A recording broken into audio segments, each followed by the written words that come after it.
Hello, we're 1BL NEST Project Group 7. Our topic is social media and its impact on teens. I'm the group leader, Coleman Lee, and they are Hei Leung, Fergus Wong, and Jason Wu. So let's have a brief introduction first. As the improvement of technology nowadays, our lives are becoming easier. The ways of communication are also transforming. Since the development of electronic devices, social media began to play a big part in our lives. Communication has become easier and more convenient, which shortens the distance between people. Although social media is useful in our daily lives, it has many disadvantages too. So is social media good or bad for us? What is the situation of teens using social media? Let's find out more below. We're going to split the project into different parts: methodology, research findings and data analysis, and last but not least, the conclusion and suggestions. Methodology. Methodology is a system of ways for doing things like researching and studying. There are different methodologies like analysis, interpretation, and process. In this project, we collect our first-hand information by Google Forms and second-hand information by searching information on the internet. So, what is the use of social media? Well, social media is used to keep in touch with friends and family.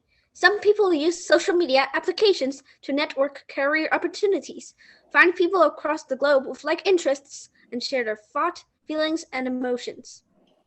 So let's talk about the advantages using social media. Firstly, they can have a greater experience on entertainment.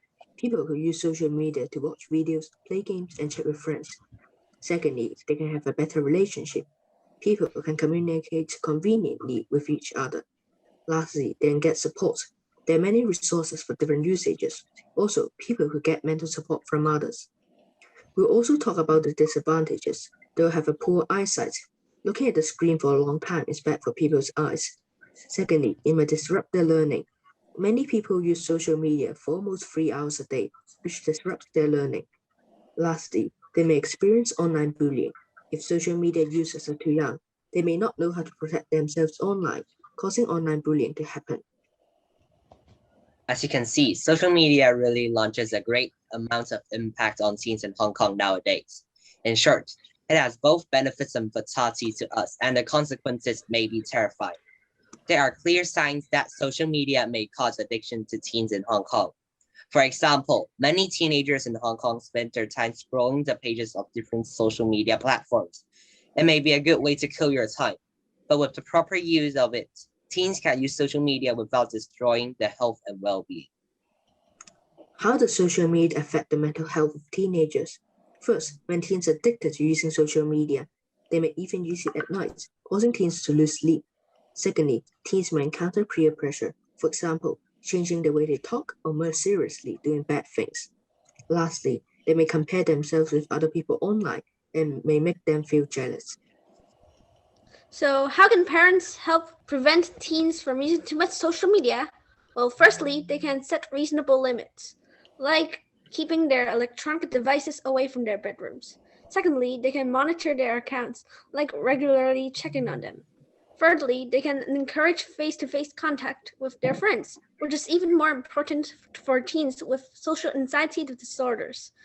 And finally, they can talk to them about social media, like asking them how they are using social media and how it makes them feel.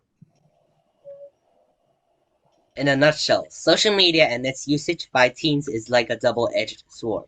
It has both benefits and also its fatalities. So both parents and teenagers have to put special efforts to ensure a correct social media usage. Bear in mind, social media has both advantages and disadvantages, and it only depends on the user in the end. Suggestions. Teenagers always indulge themselves in social media.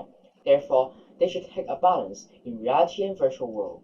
Parents could download parental control apps in their teens' phone to set time limit in different apps. And also, some teens suggest that parents could let them to participate in more activities to reduce the time using social media. Besides, parents can teach their teens about the correct ways of using social media and monitor their teens' social media accounts regularly. So this is the end of our presentation and thank you for listening.